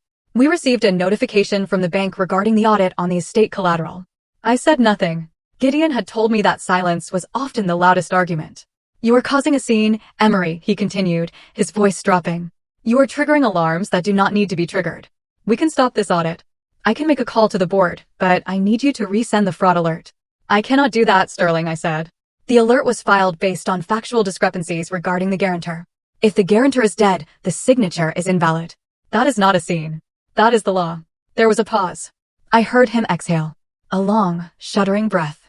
"Listen to me," he said. "We are liquidating the Aspen property. It will take 2 weeks to clear. We just need a bridge. We know Walter left you something. A safety net. We don't know how much is in there, but we know he had accounts at Summit Heritage." My stomach tightened. They knew the bank. They had hired a private investigator. I had been careful, but I hadn't been invisible. We need 5 million, Emery, Sterling said. The number hung in the air, heavy and desperate. Just for 10 days as a loan. We will pay you interest, 10%. Just wire it to the operating account by noon and we will forget this entire humiliating episode happened. We will welcome you back. We will even let you keep your little compliance hobby. I leaned back in my chair. They truly didn't get it. They thought I was holding out for a better interest rate. They thought this was a negotiation. I am not a bank, Sterling, I said coldly. And I am certainly not your bank. If you have a proposal, send it to my attorney. Gideon Pike. He handles all my financial correspondence. The line went dead silent for a second. Then I heard a scuffling sound, like the phone was being grabbed. You ungrateful little wretch. It was my mother. The sweet, weeping woman from 2 nights ago had vanished. This was Diane the Vulture. We gave you life, she screamed. We gave you everything and you sit there with your grandfather's money. Money that should have been ours. And you watch us drown. You are sick, Emery. You are a sick, selfish girl. No wonder no man ever stays with you. You are cold. You are just like your grandfather. I am exactly like him, I said. And that is why you are not getting a cent. I hung up. I sat there, my hands trembling slightly, not from fear, but from the adrenaline of the kill. I saved the recording and sent it to Gideon, Exhibit B, but I had underestimated how dirty they were willing to fight. 3 hours later, my logistics client, Mr. Henderson, called me. He sounded awkward. Emery, look, you are doing great work, he started. But we have to pause the contract. Why? I asked, already knowing the answer. I got a call, he said, lowering his voice, from Sterling Caldwell. He insinuated that you are under investigation for embezzlement at your previous firm. He said you were fired for financial misconduct and that hiring you puts my company at risk of being blacklisted by the major lenders. I closed my eyes. This was tortious interference. It was illegal, but it was effective. Mr. Henderson, that is a lie, I said. I was cleared by the ethics board. I can send you the documentation. I believe you, he said. But I have a line of credit with A. Bank your father sits on the board of. I can't risk it. Emery, I am sorry. He hung up. I stared at the phone. They were cutting off my air supply. They couldn't touch the trust. So, they were attacking my dignity. They wanted to prove that without them, I was unemployable. Then came the notification. Mara texted me a screenshot. Check the local business forums. Now. I opened the link. It was a post on Charlotte Insider, an anonymous gossip board frequented by the city's elite. The scandal of the century, disgraced daughter of local real estate mogul, allegedly defrauds elderly grandfather's dormant estate. Sources say Emery Castillo manipulated banking protocols to seize control of funds intended for charity. Legal action pending. It was vague enough to avoid immediate libel laws, but specific enough to destroy me. The comments were already piling up. Rich kids stealing from each other. I heard she was fired for cooking the books. I felt a wave of nausea. They were painting me as the thief. They were projecting their own crimes onto me. My phone buzzed again. It was Gideon. Come to my office, he said. Now. Use the service entrance. I grabbed my purse and ran. When I stepped out of the co-working building, I felt eyes on me. I scanned the street. A black sedan was parked across the road. Engine idling. The windows were tinted too dark to be legal. I saw a flash of a camera lens from the passenger window. They were watching me. Intimidation. I didn't run. I pulled out my own phone, walked right up to the sedan, and took a high-resolution photo of the license plate. Then I took a video of the car, narrating the time and location. The sedan peeled away, tires screeching. I got into my car and drove to Gideon's office, taking a circuitous route to lose any tail. When I arrived, Gideon looked graver than usual. Sarah, the accountant, looked pale. Sit down, Emery, Gideon said. He slid a document across the polished granite table. It was a legal filing, a motion for emergency injunctive relief. Your father has filed a petition with the probate court, Gideon said. He is claiming that you are mentally incapacitated. I laughed. It was a dry, humorless sound. Incapacitated because I wouldn't lend him money? He is using your exit from the family dinner, your erratic behavior of cutting off contact, and the fanciful claims of fraud as evidence of a psychotic break, Gideon explained. He is arguing that you are not competent to manage the assets of the Walter H. Caldwell Trust. He is asking the court to appoint him as your temporary conservator and to freeze the trust assets immediately to protect them. My blood ran cold. This was the nuclear option. If they could convince a judge I was crazy, they could take control of me and the money. He can't do that, I said. I am a certified risk officer. I am sane. He has an affidavit, Gideon said, sliding another paper forward. I looked at it. It was signed by a psychiatrist I had seen twice when I was 22, after a bad breakup. Dr. Eris. Patient exhibited signs of narcissistic delusion and persecution, complex history. He bought a doctor, I whispered. He bought a signature, Gideon corrected. But that is not the worst part. Gideon stood up and walked to the window. We dug deeper into the bridge loan application, the one you refused to sign, he said. The bank released the preliminary paperwork to us this morning because of the fraud alert. He turned to face me. Sterling submitted it anyway. I stared at him. But I didn't sign it. No, Gideon said. You didn't. But someone did. He put the document on the table. There, on the bottom line of the risk assessment certification, was my name, Emery Castillo. And next to it, a signature that looked terrifyingly like mine. It was a good forgery. But it wasn't perfect. The loop on the Y was too shallow. He forged my signature, I said, my voice shaking with rage. He committed a federal crime. He signed my name to a $45 million fraudulent loan. He is desperate, Emery, Gideon said. If that loan doesn't close by Friday, the shadow lenders from Chicago, the ones holding the debt on the shell company, are going to call in their marker. He needed that signature to release the funds.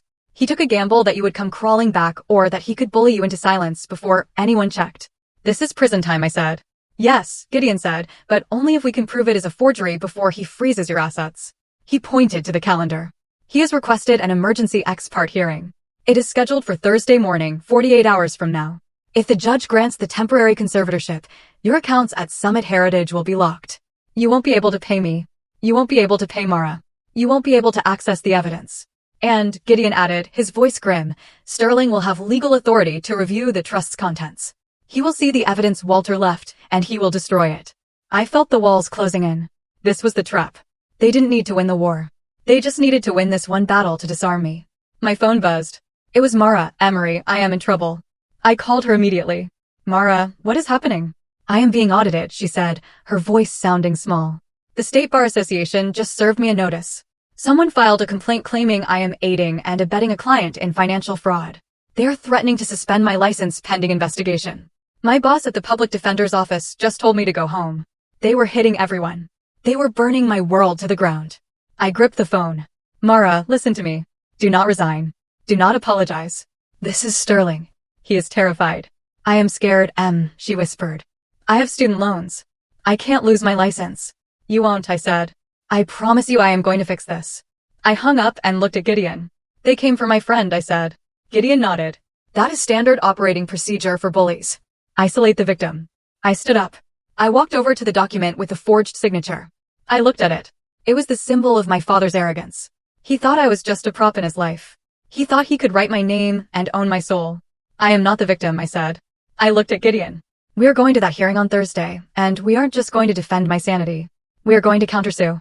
We need to prove the forgery, Gideon said. We need the original document, not the scan. The ink analysis will prove the age of the signature and the pressure points, but the original is likely in your father's safe at the Meridian office. Or, I said, a memory flashing in my mind, it is with the bank officer who accepted it. Elliot Vaughn, Gideon said, catching on. No, I said. Elliot is at Summit Heritage. The bridge loan is with First Carolina Bank, my father's club friends. But, I continued, my mind racing, the loan officer at First Carolina. I know him. He was the junior analyst I trained 5 years ago. Trent, the one who texted me the warning. If Trent has the original file, Gideon said, and if we can get him to bring it to court, it is a long shot. He risks his career. He risks prison if he hides evidence of a felony, Gideon said. I took a deep breath. I will get the file, I said. Gideon looked at me. Emery, if you approach him and your father finds out, he will claim witness tampering. Let him claim it, I said. I am done playing defense. I gathered my things. Emery, Gideon warned. Be careful. A man who forges his daughter's signature is a man who has lost all moral boundaries. I walked to the door. He didn't lose them, Gideon. He never had them. I walked out into the hallway. The elevator dinged. I stepped inside and watched the doors close. My reflection in the metal was distorted, but I could see my eyes. They were hard. My mother wanted her daughter back. She was about to get her. But she wasn't going to like who showed up. I pulled out my phone and dialed Trent's number. It went to voicemail. Trent, it's Emery. You know what they made you accept. You know it is fake. Thursday morning, I am going to court to burn them down.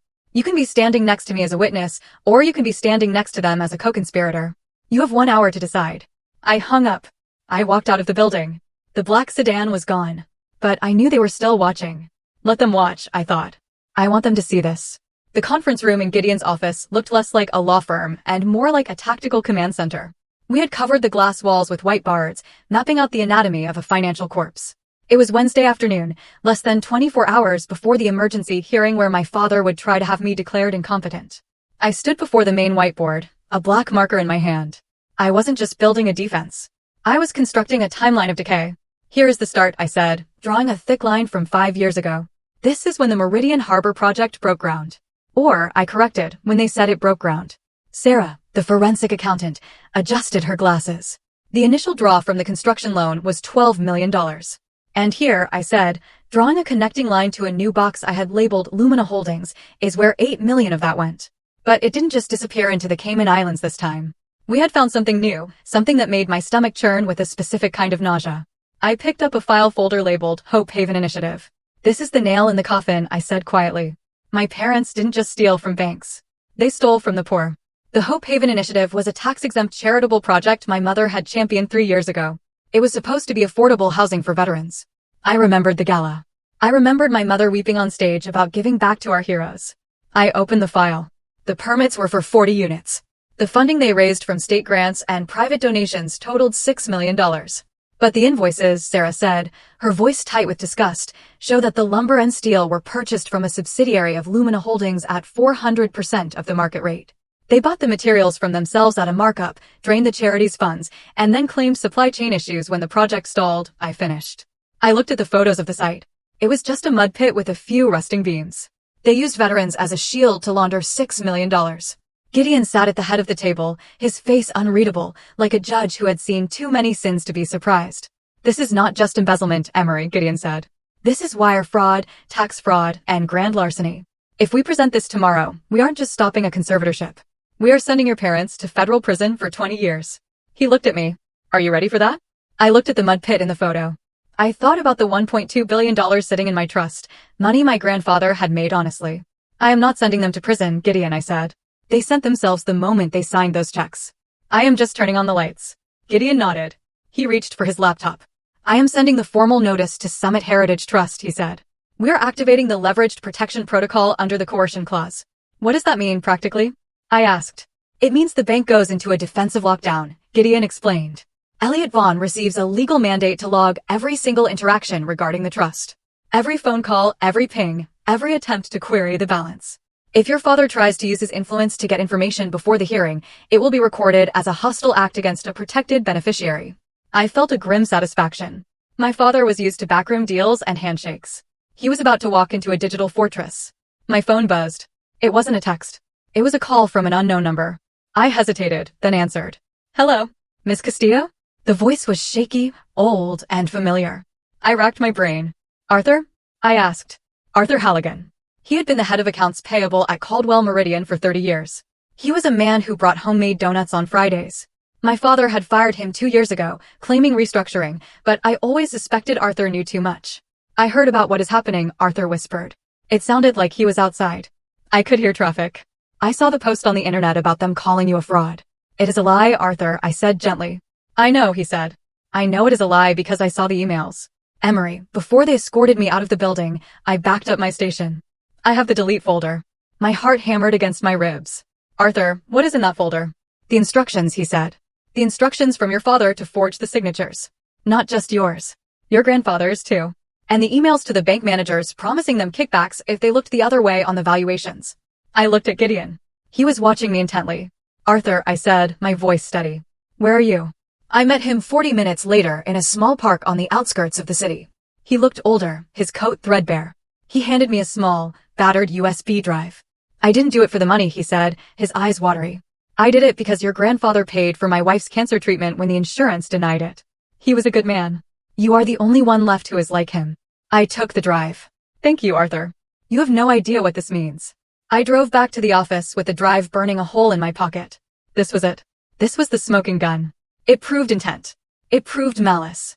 When I plugged it into the forensic computer, Sarah gasped. Look at this, she said, pointing to an email from Sterling to his personal assistant, dated 3 days ago. Subject, the E-problem. Body, she won't sign. Get the scan of her signature from the HR file. Overlay it on the First Carolina document. Make sure the pressure looks real.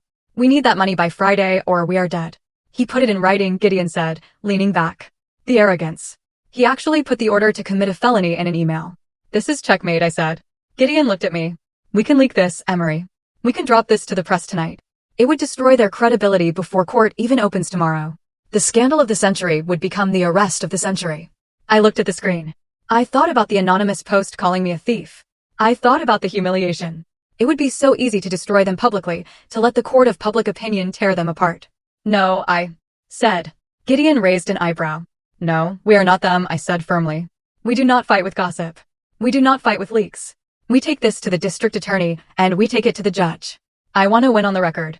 I want the history books to show that I did this the right way. Gideon smiled, a rare, genuine expression. Your grandfather would be proud. But my mother wasn't done playing dirty. While we were preparing the exhibits for the hearing, Mara walked in. She looked furious. Don't look at your phone, she said. Why? I asked, immediately reaching for it. Emery, don't. But I opened social media. I couldn't help it. It was everywhere. A video posted to Diane Caldwell's personal page, shared thousands of times in the last hour. I clicked play. My mother was sitting in her sunroom, wearing no makeup, her hair slightly messy, a calculated look of distress. She was holding a handkerchief. I didn't want to do this, she sobbed to the camera. But I am a mother who has lost her child. Emery, if you are seeing this, please come home. We don't care about the money you took. We don't care about the mental illness. We just want you safe. You have cut us off. You have left your aging parents alone to deal with this crisis. How can you be so cruel? The caption read, hashtag for Emery, hashtag heartbroken mom, hashtag mental health awareness. I watched it twice. It was a masterclass in gaslighting. She had taken the narrative of her own abuse and flipped it, painting herself as the victim of a mentally unstable, greedy daughter. The comments were brutal. What a monster. Imagine doing that to your own mom. Rich kids have no soul. I felt tears prick my eyes, not of sadness, but of frustration. The injustice of it was suffocating. She was using a mother's love, something she had never actually given me, as a weapon to assassinate my character. Don't engage, Gideon said softly. This is bait. She wants you to post an angry rant. She wants you to look unstable. I put the phone down. I am not going to post, I said. I am going to save this video. Why? Mara asked. Because, I said, my voice hardening, she just admitted on video that she believes I have mental illness. When we prove tomorrow that I am sane and that she knew about the fraud, this video becomes proof that she perjured herself to the public to cover a crime. She just handed us a defamation case worth millions. I stood up and walked to the window. The city lights were flickering on. Let her cry, I whispered. She is going to need the practice for when the handcuffs go on. The office phone on Gideon's desk rang. It was a sharp, jarring sound in the quiet room. It was 7 in the evening. Gideon answered. Pike. He listened for a moment, his eyes narrowing. Then he looked at me. Put him on speaker, Gideon said. He pressed the button. Mr. Pike, this is Elliot Vaughn at Summit Heritage Trust. Elliot's voice was tight. Urgent. Mr. Vaughn, Gideon said. We are in the middle of hearing prep. I am aware, Elliot said. But I am calling to report a level 0 security event. It just happened 2 minutes ago. What kind of event? I asked, stepping closer to the desk. Someone just submitted a physical access request to the central vault system, Elliot said. They are not at the branch. They are using a remote executive key. A remote executive key? I asked. What is that? It is a master override, Elliot explained. Walter Caldwell had 2 made. One was destroyed. The other was supposed to be in his possession when he died. My father, I realized. He found it. He must have found it in Grandpa's old papers at the house. The person using the key is attempting to authorize a transfer of assets, Elliot continued. They are trying to move the deed of the Meridian Harbor property out of the trust and into a holding company. Wait, I said, confused. Why is the Meridian Harbor deed in my trust? I thought my father owned that land. That was the collateral for his bridge loan. There was a silence on the line. Then Elliot spoke, and his words changed everything. No, Ms. Castillo, your father doesn't own the land. He never did. Walter bought that land 20 years ago and placed it in the trust. Your father has been building his development on land he doesn't own, using a forged deed to get the permits. I gasped. The scale of the lie was getting bigger by the second. The system has flagged the transfer because of the protection protocol you activated, Elliot said. But the executive key is powerful. It initiates a 24-hour countdown. If we don't physically override it at the terminal by tomorrow morning, the land transfers automatically. My father was trying to steal the land from under me before the hearing. Stop it, Gideon barked. Freeze the system. I can't, Elliot said. The only way to stop an executive key countdown is for the primary beneficiary, Ms. Castillo, to be physically present at the bank to assert dominance over the account. When? I asked. Now, Elliot said. Or at least before the market opens. If that land transfers, your father will have the collateral he needs to close his bridge loan, and he will have the cash to fight you for the next 10 years. I looked at Gideon. I have to go to the bank, I said. It's a trap, Mara said immediately. Emery, think about it. It's night. The bank is in the financial district, which is empty. If Sterling knows you have to go there, he might be waiting. Then he won't be waiting for just you, Gideon said, buttoning his suit jacket. He picked up his briefcase. Mara, call the private security detail we have on standby. Emery is going to the bank, but she is entering that building with a phalanx of guards. I grabbed the USB drive. Let's go, I said. We left the office, moving fast. The night air was cold. As I got into the armored car Gideon had summoned, I checked my phone one last time. My mother's video was still playing on a loop. We just want you safe. I looked out the window at the dark streets of Charlotte. I am coming for the truth, Mother, I thought. And safety is no longer the priority. Victory is. The armored car ride to Summit Heritage Trust felt less like a commute and more like a deployment into a war zone. The city of Charlotte streaked by in a blur of neon and rain, but inside the heavy vehicle, the silence was absolute. Gideon sat across from me, his face illuminated by the blue light of his tablet, reviewing the extraction protocols. Beside him, one of the private security guards checked his earpiece. We pulled up to the curb of the financial district. The street was largely deserted at 8 at night, save for a few cleaning crews in the adjacent towers, but Summit Heritage Trust was awake. The lights in the lobby were dimmed to a low amber glow, but I could see movement inside. Stay close to me, Gideon said as the heavy door unlatched. We go straight to Vaughn's office. We do not stop.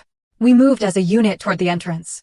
The security guard at the door recognized me this time, or perhaps he recognized the grim determination on my face, and opened the iron-grated doors immediately.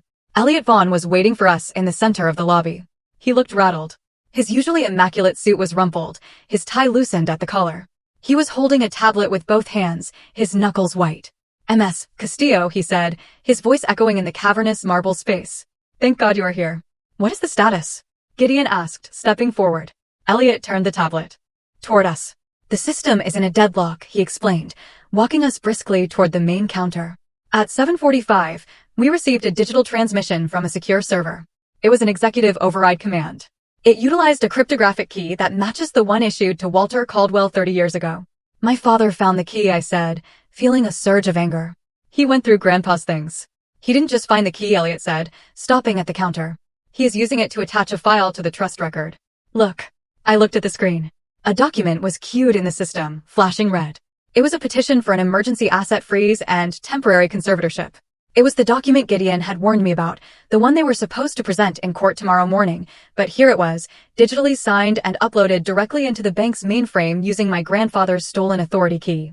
"He is trying to trick the algorithm," Gideon said, his voice low and dangerous. "He is using Walter's authority key to validate his own petition against Walter's beneficiary. He is trying to get the system to freeze itself before the judge even bangs the gavel." "Is it working?" I asked. "It initiated a 24-hour hold," Elliot said. "That is why I needed you here. The system requires the physical presence of the primary beneficiary to override a conflicting command from an executive key. I need you to place your hand on the scanner and verbally confirm that you are competent and that you reject the transfer of the Meridian Harbor deed." "I can do that," I said. "Let's do it now." Elliot nodded and moved behind the counter to activate the biometric panel. I reached out my hand. Suddenly, the heavy double doors at the entrance of the bank slammed open. The sound was like a gunshot in the quiet lobby. I spun around. 2 security guards were stumbling back, pushed aside by a wall of people. It wasn't just my parents. It was a spectacle. Sterling Caldwell strode in first, wearing a tuxedo. He must have come straight from a benefit dinner. He looked like a titan of industry, his face flushed with righteous indignation. Behind him was my mother, Diane, in a shimmering evening gown, clutching a handkerchief. But they weren't alone. Trailing them were 3 other couples, people I recognized immediately: the CEO of First Carolina Bank, a prominent city councilman, and a wealthy donor to my mother's charity. They were clearly the dinner guests my parents had dragged along, witnesses to the drama. "There she is," my mother screamed. Her voice was shrill, shattering the dignified silence of the bank. She ran toward me, her heels clicking frantically on the marble. "Emery." "Oh, thank God we found you." I took a step back, my heart hammering against my ribs. Gideon stepped in front of me, a human shield in a pinstriped suit. "Mr. Caldwell, Mrs. Caldwell," Gideon said, his voice booming. "You are trespassing on private property. This is a secure banking facility." My father didn't stop. He walked right up to the velvet rope, ignoring Gideon completely. He pulled out his phone and held it up. The camera lens pointed directly at my face. The red recording light was blinking. "Trespassing?" Sterling laughed, a harsh, barking sound. "We're here to save our daughter." We tracked her phone. We knew she would come here in her manic state to try and liquidate the funds. He turned the phone to the bewildered VIPs behind him. Look at her, he shouted, gesturing at me. Look at her eyes. She is unstable. She has been brainwashed by this lawyer into thinking she can steal her grandfather's legacy. Diane threw herself against the counter, sobbing theatrically. Emery, please stop this. You are not yourself. You are having an episode. Just come home with us. We can get you help. We can fix this. Don't let these men steal our family's money through you. I stood there, paralyzed for a split second by the sheer audacity of it. They had brought an audience. They were staging an intervention in the lobby of Summit Heritage Trust to create evidence for the court hearing. If I screamed, I looked crazy. If I ran, I looked guilty. There were other clients in the bank, a few men in dark suits sitting in the far lounge area, clearly international businessmen. They had all stood up, watching the scene with rapt attention. I felt the heat rising in my face. This was their weapon. Shame. They thought that if they made it public enough, loud enough, and ugly enough, I would fold just to make it stop. Elliot Vaughn slammed his hand on the counter. Order, he shouted. This is a place of business. Sterling turned the camera on Elliot. And you? Sterling sneered. You are the bank manager enabling this fraud. You are letting a mentally ill woman access millions of dollars because you want the commission. I will have your license, sir. I will have this entire bank investigated by morning. Gideon moved closer to my father. Mr. Caldwell, I strongly suggest we move this conversation to a private conference room, Gideon said, his voice deadly calm. You are making a scene that you will regret. No, Sterling roared. He backed away, keeping the camera trained on us. No more backroom deals. I want witnesses. I want everyone to see what you are doing to my family. You are preying on a sick girl. My mother reached out, trying to grab my hand over the counter. Emery, baby, listen to me, she pleaded, her eyes wide and wet. The trust is too much for you. It is dangerous. Daddy is just trying to protect the assets so they are there for you when you get better. Just sign the paper. Just come home. I looked at her. I looked at the tears that didn't quite reach her eyes. I looked at the councilman behind her who was looking at me with pity. They were winning in the court of public opinion right here in this lobby. They were winning. They were the desperate, loving parents, and I was the cold, distant, unstable daughter being manipulated by a greedy lawyer. I felt a sudden clarity wash over me. It was cold and sharp, like the blade of a knife. I stepped out from behind Gideon. I walked up to the velvet rope, closing the distance between me and my father's camera. Sterling grinned triumphantly. He thought I was surrendering. I looked directly into the lens. You want witnesses, Sterling? I asked. My voice was not loud, but it carried through the silence of the room. You want everyone to know the truth about the trust? Emery, don't speak, Gideon warned. But I raised a hand to stop him. My father lowered the phone slightly, confused by my tone. We just want to protect you, he lied smoothly. I turned to Elliot. Elliot, I said, is the red envelope protocol active? Elliot froze. His eyes darted from me to my parents. MS Castillo, he said, his voice dropping to a whisper. The red envelope is a nuclear option. It contains sensitive family disclosures. I know what it contains, I said. I turned back to my parents. You say I'm unstable, I said, addressing the room. You say I'm stealing. You say you're here to protect the family legacy. I pointed to the secure drawer behind the counter. Inside that vault is a sealed red envelope left by Walter Caldwell. He left specific instructions that it was only to be opened if his family tried to coerce the beneficiary. My mother stopped crying. Her eyes narrowed. She didn't know about the envelope. I could see the calculation happening in her brain. I don't know what you're talking about, Diane said. This is another delusion. Then open it, I challenged. The lobby went dead silent. The councilman shifted uncomfortably. If I am crazy, I said, stepping closer to the rope, then the envelope is just a piece of paper. It will prove nothing, and I will go home with you. I will sign whatever you want. I saw my father's grip on his phone tighten, but I continued, my voice hardening. If I am sane, and if Walter knew exactly who you were, then inside that envelope is the truth. I looked at Elliot. Mr. Vaughn, please place the red envelope on the counter. Elliot hesitated. He looked at the security guards. He looked at the VIP clients watching. He looked at Gideon, who gave a nearly imperceptible nod. Elliot unlocked the drawer. He reached in and pulled out the thick, wax-sealed envelope. He placed it on the mahogany surface with a heavy thud. It sat there between us, a physical manifestation of judgment. My father stared at it. He recognized the seal. I saw the recognition flicker in his eyes. He remembered his father's wax stamp. This is theater. Sterling shouted, but his voice cracked. He took a step back. We are not playing your games, Emery. You asked for witnesses, I said. Open it. I looked at the councilman and the bank CEO standing behind my parents. You are witnesses, aren't you? I asked them. My father claims I am incompetent. He claims this bank is fraudulent. Surely if he is right, he has nothing to fear from a letter written by the man who built this fortune. The bank CEO, a man named Mr. Henderson, not my client, but a powerful figure in Charlotte, spoke up. Sterling, he said, his voice gruff. Open the letter. If the girl is sick, let's end this. Sterling turned red. He was trapped. He had created the audience, and now the audience was demanding a performance he hadn't rehearsed. My mother looked at the envelope with genuine fear.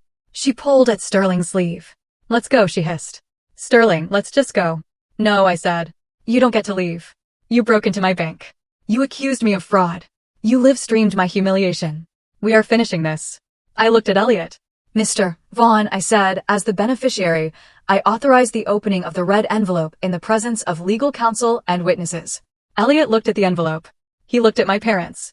If I break this seal, Elliot said, his voice grave, the contents become a matter of institutional record. They will be entered into the discovery for the hearing tomorrow. And he paused, looking directly at my father, and once read, they cannot be unread. There are reputations in this room that will not survive what is written on these pages. Sterling lowered his phone. The recording light went off. The bluster was leaking out of him, replaced by the primal fear of a predator who realizes he has walked into a cage. Open it, I said. Elliot reached for the letter opener. The silver blade caught the light. He slid the blade under the wax seal. Snap.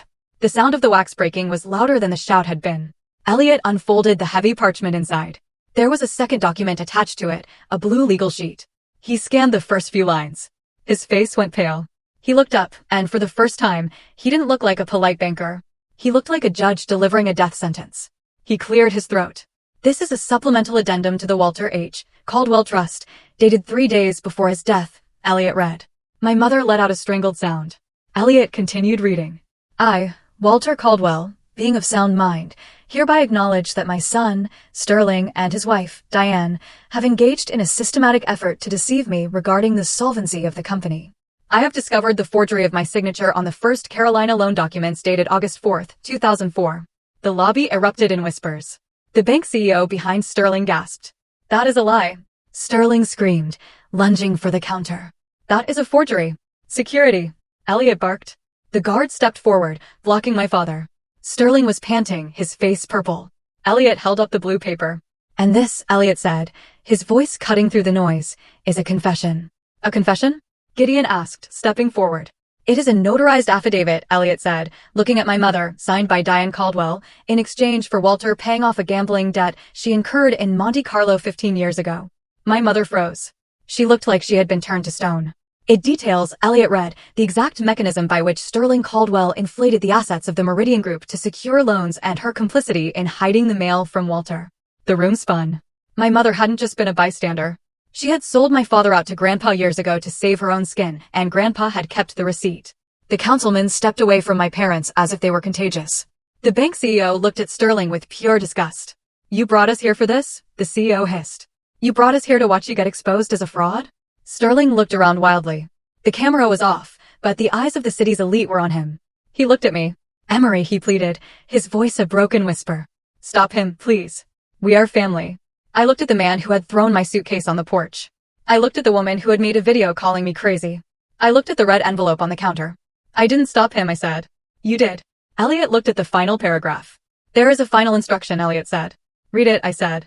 In the event that this envelope is opened due to coercion by Sterling or Diane Caldwell, the bank is instructed to immediately transmit digital copies of these proofs to the Federal Bureau of Investigation's Financial Crimes Division. Elliot looked up. He reached for the keyboard. I am legally obligated to press send, Mr. Caldwell. Sterling felt his knees.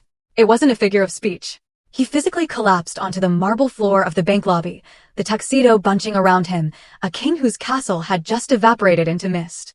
My mother stood there, staring at nothing, her socialite mask shattering into 1,000 pieces. I turned to Gideon. Is the hearing tomorrow still necessary? I asked. Gideon looked at the sobbing man on the floor and the stunned witnesses. No, Gideon said, closing his briefcase. I don't think they will be making it to court. But as Elliot's finger hovered over the enter key, the lobby doors opened again. This time, it wasn't a family member. 4 men in windbreakers walked in. On the back of their jackets, in bold yellow letters, was the acronym I had been expecting since I found the muddy construction site, FBI. They didn't look at me. They looked straight at the man kneeling on the floor. Sterling Caldwell? The lead agent asked. My father looked up, tears streaming down his face. We need to talk about the Hope Haven initiative, the agent said. I watched them pull him up. I watched them put the handcuffs on. I watched my mother try to walk away, only to be gently stopped by a female agent. I stood in the center of the storm, the silver card in my pocket feeling warm against my hip. I didn't feel happy. I didn't feel triumphant. I felt free. As they led my parents out past the stunned VIPs, my father looked back at me one last time. His eyes were filled with hatred, yes, but also with a dawning realization. He had kicked me out of the house to save his fortune, and in doing so, he had handed me the key to his destruction. I turned back to the counter. "Mr. Vaughn," I said, "please execute the override on the deed transfer." Elliot nodded, typing rapidly. "Command executed, asset secured." I looked at the screen. The countdown stopped. The land was safe. I turned to Gideon and Mara. "Let's go home," I said. We walked out of the bank, leaving the wreckage of the Caldwell dynasty behind us on the marble floor. The rain had stopped. The air was clean, and for the first time in 33 years, the silence wasn't empty. It was full of possibility. The silence that followed the entry of the federal agents was heavy, suffocating, and absolute. The air in the lobby of Summit Heritage Trust felt less like oxygen and more like concrete. My father, Sterling Caldwell, was still on his knees, his tuxedo trousers soaking up the cold from the marble floor, while the lead FBI agent stood over him like a monolith. But the handcuffs had not yet clicked shut. There was a pause, a suspended moment of horror, where the reality of the situation was still sinking into the marrow of my parents' bones. Elliot Vaughn held the contents of the red envelope in his gloved hands. The document was old, the paper slightly yellowed, but the ink was as black as a judge's robe. "Before these officers execute their warrant," Elliot said, his voice cutting through the tension, "I am required by the bylaws of this institution to read the final addendum of the Walter H. Caldwell Trust into the official record.